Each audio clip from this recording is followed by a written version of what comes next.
Bonjour à tous, chers amis voyageurs de la nuit. Je suis ravie de vous retrouver pour vous emmener en voyage au cœur d'un roman de Charles Baudelaire.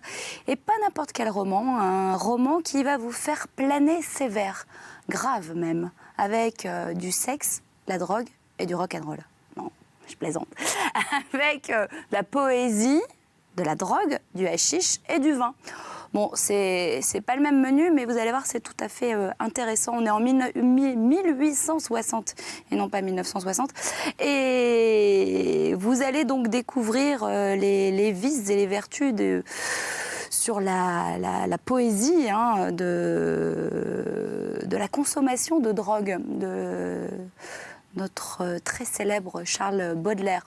Alors, on est dans un roman intitulé « Les paradis artificiels ». Nous sommes dans une deuxième partie de lecture, intitulée plus précisément « Le mangeur d'opium ». Alors, je vous invite à rester bien branchés sur D8 et à me suivre jusqu'au bout de la nuit. On se retrouve à la fin de cette émission. Très bon voyage à tous.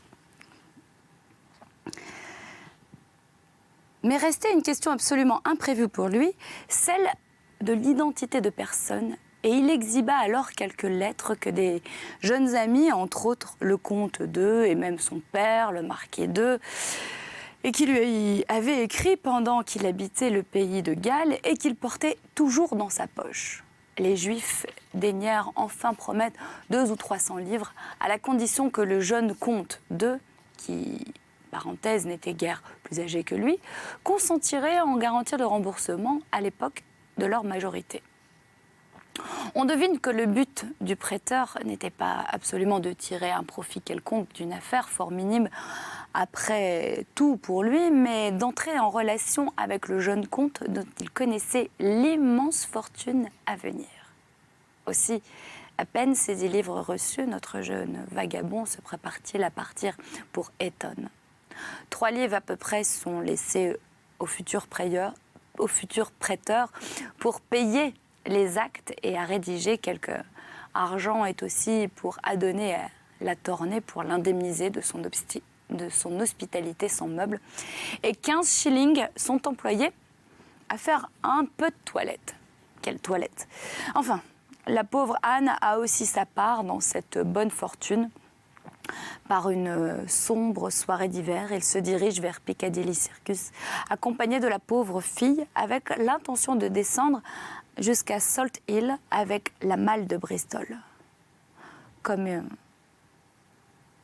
ils ont encore du temps devant eux, ils entrent dans le Golden Square, ils s'asseyent au coin de Sherrard Street. Et pour éviter le tumulte des lumières de Piccadilly, il y avait bien promis de ne pas oublier de lui venir en aide, et aussitôt que cela lui serait possible. En vérité, c'était un devoir, et même un devoir impérieux. Et il sentait dans ce moment sa tendresse pour cette sœur de hasard multipliée par la pitié que lui inspirait son extrême abattement. Et malgré toutes les atteintes que sa santé avait reçues, il était, lui, comparativement joyeux et même plein d'espérance, tandis que Anne était mortellement triste. Au moment des adieux, elle lui jeta ses bras d'amour autour du cou, se mit à pleurer sans prononcer une seule parole, et il espérait revenir au plus tard dans une semaine. Et il fut convenu entre eux qu'à partir du 5e soir, et chaque soir suivant, elle reviendrait l'attendre à 6 heures au bas de Great Street. Et il était comme leur port habituel et leur lieu de repos dans la grande Méditerranée d'Oxford Street. Il croyait ainsi avoir bien pris toutes ses précautions pour la retrouver. Et il n'en avait oublié qu'une seule. Anne ne lui avait jamais dit son nom de famille. Ou si elle le lui avait dit, il l'avait oublié comme chose de peu d'importance. Et les femmes élégantes à la grande prétention, grandes liseuses de romans, se font appeler volontiers Miss Douglas, Miss Montague, etc. Mais les plus humbles parmi ces pauvres filles ne se font connaître que par leur nom de baptême, Mary, Jane, Frances, etc. D'ailleurs, leur Anne était en ce moment affligée d'un rhume et d'un enrouement violent, et tout occupé dans ce moment suprême à la réconforter de bonnes paroles et à lui donner de bien prendre garde de son rhume. Il oublia totalement de lui demander son second nom, qu'il était le moyen le plus sûr de retrouver sa trace au cas d'un rendez-vous manqué ou d'une interruption prolongée dans leur rapport. J'abrège vivement les détails du voyage qui n'était pas illustré que par la tendresse et par la charité d'un gros sommelier sur la poitrine dans les bras duquel notre héros, assoupi par la faiblesse et par le roulis de la voiture, s'endort comme au sein d'une nourrice et par un long sommeil en plein air entre Sluis et Eton, car il avait été obligé de revenir à pied sur ses pas et s'étant brusquement réveillé dans les bras de son voisin après avoir dépassé, sans le savoir, Salt Hill de 6 ou 7 miles. Arrivé au but, il apprend que le jeune lord n'était plus à Eton. En désespoir de cause, il demanda à déjeuner à Lord D, l'autre ancien camarade avec lequel pourtant sa liaison était beaucoup moins intime. Et c'était la première bonne table à laquelle il lui fut permis de s'asseoir depuis bien des mois. Et cependant, il ne put toucher à rien. À Londres déjà, le jour même où il avait reçu sa banknote, il avait acheté 2 petits pains dans la boutique d'un boulanger. Et cette boutique, il la dévorait des yeux depuis 2 mois ou 6 semaines, et avec une intensité de désir dont le souvenir lui était presque une humiliation. Mais le pain, tant désiré, l'avait rendu malade. Et pendant plusieurs semaines encore, il lui fut impossible de toucher sans danger à un mets quelconque. Au milieu même du luxe et du confort, l'appétit avait disparu quand il lui expliquait à Lord D la situation lamentable de son estomac, et celui-ci demandait du vin, ce qui fut une grande joie. Et quand l'objet réel du voyage, le service que se proposait lui demander au comte de, et qu'il demanda à défaut Lord D, il ne peut l'obtenir absolument. C'est-à-dire que celui-ci, ne voulant pas le mortifier par un complet refus, consent à donner sa garantie, mais dans de certains termes et dans une certaine condition. Réconforté par cette moitié de succès, il rentre dans Londres après 3 jours d'absence, retourne chez ses amis juifs. Malheureusement, le prêteur d'argent refuse d'accepter les conditions de Lord D et son épouvantable existence aurait pu recommencer avec plus de danger cette fois si, au début de cette nouvelle crise, par un hasard qui ne nous explique pas, mais une ouverture ne lui avait pas été faite de la part de ses tuteurs, et si une pleine réconciliation n'avait pas changé sa vie, alors elle quitte Londres tout en hâte et enfin, au bout de quelque temps, se rend à l'université. Ce ne fut que plusieurs mois après qu'il put revoir le théâtre de ses souffrances, ce théâtre de sa jeunesse. Mais la pauvre Anne, qu'en est-il advenu? Chaque soir, il l'a cherchée, chaque soir, il l'a attendue au coin de Titchfield Street, et il s'est enquis d'être auprès de tous ceux qui ne pouvaient la connaître. Pendant les dernières heures de son séjour, il a mis en œuvre pour la retrouver tous les moyens à sa disposition. Il connaissait la rue où elle logeait, mais non la maison. D'ailleurs, il croyait vaguement se rappeler avant leurs adieux qu'elle avait été obligée de fuir la brutalité de son hôtelier. Et parmi les gens auxquels elle s'adressait, les uns, à l'ardeur de ses questions, jugeaient les motifs de sa recherche déshonnêtes et ne répondaient pas, que d'autres, croyant qu'il était en quête d'une fille qui lui avait volé quelques bagatelles, étaient naturellement peu disposés à se faire dénonciateurs. Enfin, avant de quitter Londres définitivement, il a laissé sa future adresse à une personne qui connaissait Anne de vue, et cependant, il n'en a plus jamais entendu parler. Ça a été, parmi les troubles de sa vie, sa plus lourde affliction. Notez, l'homme qui parle ainsi est un homme grave, aussi recommandable par la spiritualité de ses mœurs que par la hauteur de ses écrits.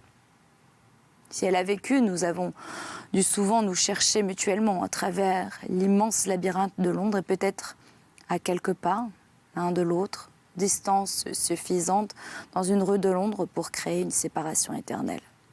Pendant quelques années, j'ai espéré qu'elle vivait.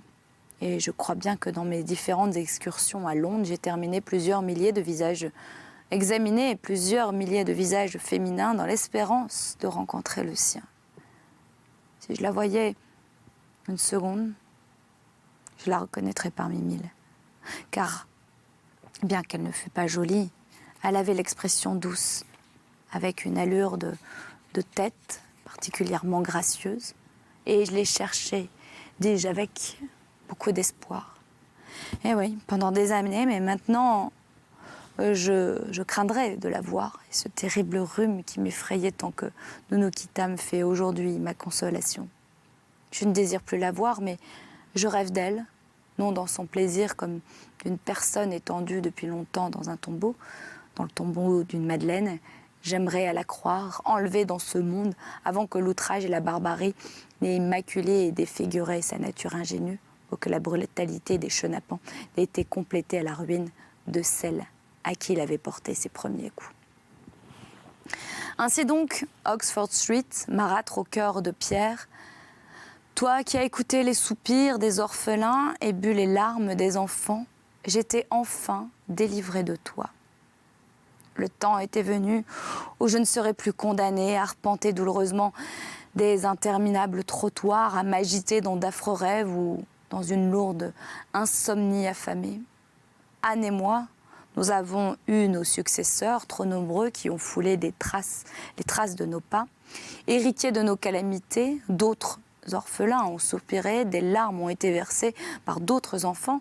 Et toi, Oxford Street, tu as depuis lors répété l'écho des gémissements de cœurs innombrables. Mais pour moi, la tempête à laquelle j'avais survécu semblait avoir été le gage d'une belle saison prolongée. Anne a-t-elle tout à fait disparu? Oh non. Non, non, nous la reverrons dans les mondes de l'opium, fantôme étrange et transfiguré. Elle surgira lentement dans la fumée du souvenir comme le génie des 1001 nuits dans les vapeurs de la bouteille. Quant au mangeur d'opium, les douleurs de l'enfance ont été en lui des racines profondes et lui deviendront arbres de ces arbres sur tous les objets de la vie et leurs ombrages funèbres. Mais ces douleurs nouvelles, dont les dernières pages de la partie biographique nous donnent le pressentiment, seront supportées par le courage avec la fermeté d'un esprit mûr et grandement allégées par la sympathie la plus profonde et la plus tendre. Ces pages contiennent l'invocation la plus noble de ses actions grasses et les plus tendres compagnes courageuses, toujours assises au chevet et repose ce cerveau hanté par les Euménides. L'Oreste de l'opium a trouvé son Électre qui, pendant des années, a suivi sur son front les sueurs de l'angoisse et rafraîchi ses lèvres parcheminées par la fièvre. Car tu fus mon Électre, chère compagne de mes années postérieures, et tu n'as voulu que l'épouse anglaise fût vaincue par la sœur grecque en noblesse d'esprit, non plus qu'en affection patiente. D'autres fois, dans ces misères de jeune homme, tout en rôdant dans Oxford Street, dans les nuits pleines de lune, il plongeait souvent ses regards, et c'était sa pauvre consolation, dans les avenues qui traversent le cœur de Marie le Bonne et qui conduisent jusqu'à la campagne, et voyageant en pensée sur ces longues perspectives coupées de lumière et d'ombre, il se disait « Ah, voilà la route vers le nord, voilà la route vers... Et si j'avais des ailes de tourterelle, c'est par là que je prendrais mon vol pour aller chercher du réconfort. » Homme, comme tous les hommes, aveugle dans ses désirs, car c'était là-bas, au nord, dans cet endroit même, dans cette vallée même, dans cette maison tant désirée, qu'il devait trouver ses nouvelles souffrances et toute une compagnie de cruels fantômes. Mais là aussi demeure l'Électre aux beautés réparatrices. Et maintenant encore, quand, homme solitaire et pensif, il arpente l'immense Londres, le cœur serré par les chagrins innombrables qui réclament le doux baume de l'affection domestique, en regardant les rues qui s'élancent d'Oxford Street vers le nord et en songeant à l'électre bien-aimé qui l'attend dans cette même vallée, dans cette même maison, l'homme s'écrie comme autrefois « Ah, si j'avais les ailes de la tourterelle, c'est par là que je m'envolerais pour aller chercher la consolation. » Le prologue est fini et je peux promettre au lecteur, sans crainte de mentir, que le rideau ne se relèvera que sur la plus étonnante, la plus compliquée, la plus splendide vision qu'ait jamais allumée sur la neige du papier le fragile outil du littérateur. Restez bien branchés puisque nous allons continuer avec le 3e chapitre intitulé « Les voluptés de l'opium ». Ainsi que je l'ai dit au commencement, ce fut le besoin d'alléger les douleurs d'une organisation débilitée par ces déplorables aventures de jeunesse qui engrangea chez l'auteur de ces mémoires l'usage fréquent d'abord, ensuite quotidien, de l'opium. Que l'envie irrésistible de renouveler les voluptés mystérieuses découvertes dès le principe, je l'ai induit à répéter fréquemment ces expériences et il ne le nie pas, il l'avoue même avec candeur et il invoque seulement le bénéfice d'une excuse. Mais la première fois que lui et l'opium firent connaissance, ce fut dans une circonstance triviale. Pris un jour d'un mal de dents, il contribua ses douleurs à une irruption d'hygiène et comme il l'avait depuis l'enfance, l'habitude de plonger chaque jour sa tête dans l'eau froide, il eut imprudemment recours à cette pratique dangereuse. Dans le cas présent, puis il recoucha les cheveux, tout ruisselants, en résultant une violente douleur rhumatisale, dans sa tête et dans sa face. Et il ne dura pas moins de 20 jours. Le 21e, un dimanche pluvieux d'automne, en 1804, comme il errait dans les rues de Londres pour se distraire de son mal, c'était la première fois qu'il revoyait Londres depuis son entrée à l'université, il fit la rencontre d'un camarade qui lui recommanda donc l'opium. Une heure après qu'il eut absorbé la teinture d'opium, dans la quantité prescrite évidemment par le pharmacien, toute la douleur avait bel et bien disparu. Mais ce bénéfice qui lui avait paru si grand tout à l'heure n'était plus rien auprès des plaisirs nouveaux qui lui furent ainsi soudainement révélés. Quel enlèvement de l'esprit! Quels mondes intérieurs! Était-ce donc là la panacée, le pharmacon népenthes pour toutes les douleurs humaines?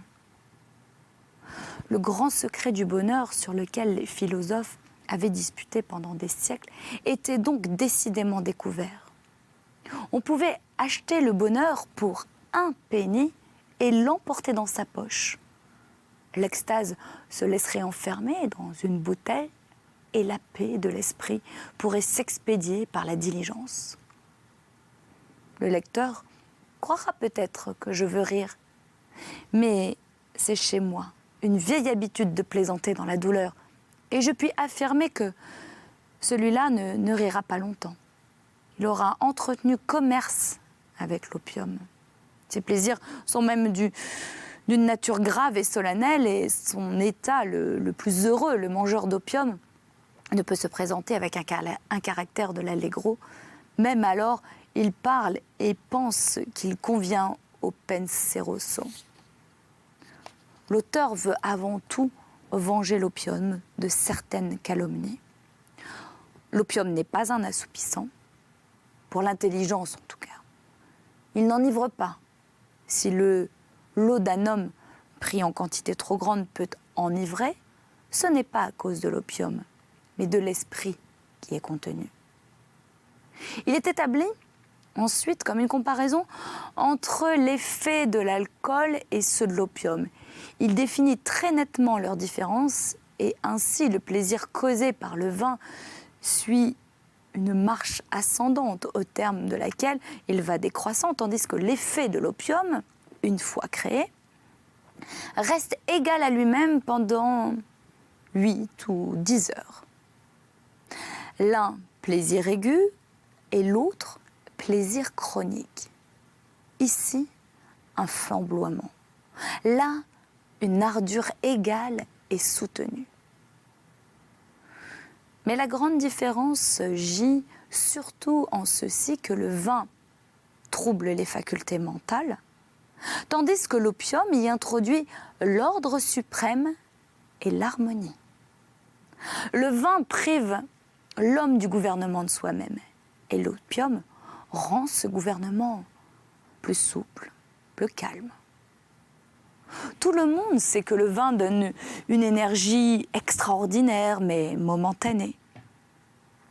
Au mépris et à l'admiration et à l'amour et à la haine. Mais l'opium communique aux facultés le sentiment profond de la discipline et une espèce de santé divine. Alors les hommes ivres de vin se jurent une amitié éternelle, se serrent les mains, se répandent des larmes sans que personne puisse comprendre pourquoi. La partie sensuelle de l'homme est évidemment montée à son apogée, mais l'expansion des sentiments bienveillants causés par l'opium n'est pas un accès de fièvre. C'est plutôt l'homme primitivement bon et juste, restauré et réintégré dans son état naturel, dégagé de toutes les amertumes qui avaient occasionnellement corrompu son noble tempérament. Enfin, quelque grands que soient les bénéfices du vin, on peut dire souvent qu'il frise la folie. Ou tout au moins l'extravagance, et au-delà une certaine limite, il volatise, pour ainsi dire, le disperse dans l'énergie intellectuelle. Et tandis que l'opium semble toujours apaiser ce qui a été agité et consacrer ce qui a été disséminé en un mot, c'est la partie purement humaine, trop souvent la partie brutale de l'homme qui, par l'auxiliaire du vin, usurpe la souveraineté au lieu que le mangeur d'opium sent pleinement que la partie épurée de son être et de ses affections morales jouisse de leur maximum souplesse et avant tout que son intelligence acquiert une lucidité consolante et sans nuage. L'auteur nie également l'exaltation intellectuelle produite par l'opium, soit nécessairement suivie d'un abattement proportionnel et que l'usage de cette drogue engendre comme conséquence naturelle et immédiate une stagnation, une torpeur et des facultés. Il affirme que pendant un espace de 10 ans, il a toujours joui dans la journée qui suivit sa débauche d'une remarquable santé intellectuelle. Quand cette torpeur dont tant d'écrivains ont parlé et à laquelle elle a surtout fait croire l'abrutissement des Turcs, il affirme jamais l'avoir connue. Que l'opium, conformément à la qualification sous laquelle il est rangé, agisse vers la fin comme narcotique, cela est possible. Mais ses premiers effets sont toujours de stimuler et d'exalter l'homme. De cette élévation de l'esprit ne durant jamais moins de 8 heures, de sorte que cette faute du mangeur d'opium, il ne le règle par la médication de manière à faire tomber sur son sommeil naturel tout le poids de l'influence narcotique. Pour que le lecteur puisse juger si l'opium est propre à stupéfier les facultés d'un cerveau anglais, il donnera, dit-il, 2 échantillons de ses jouissances en traitant en question par l'illustration plutôt que par les arguments. Et il racontera la manière dont il employait souvent ses soirées d'opium à Londres dans la période de temps comprise entre 1804 et 1812. Eh bien, c'est fort intéressant cette lecture de Charles Baudelaire. Mais j'espère que vous avez appris certaines choses, vous me direz ce que ça fait, hein, l'opium. Bon, le vin, je connais un peu les effets. L'opium, pas vraiment, j'avoue. J'espère que vous avez passé un bon moment avec moi. Moi, j'étais ravie. J'aurai le plaisir de vous retrouver. Et vous aurez ce plaisir également. On se retrouve entre les émissions sur les réseaux sociaux. Marie-Lise d'Octobre officielle, le hashtag VBN, la page Voyage au bout de la nuit. Et puis, le courrier papier. Oui, on peut s'écrire. Et puis, bientôt, je vous ai promis, on aura des photos dédicacées. On a fait la demande, donc je suis sûre qu'on va avoir la réponse réponse très bientôt. Je vous embrasse bien fort et je vous dis bonne nuit ou bonne journée si elle commence. À bientôt.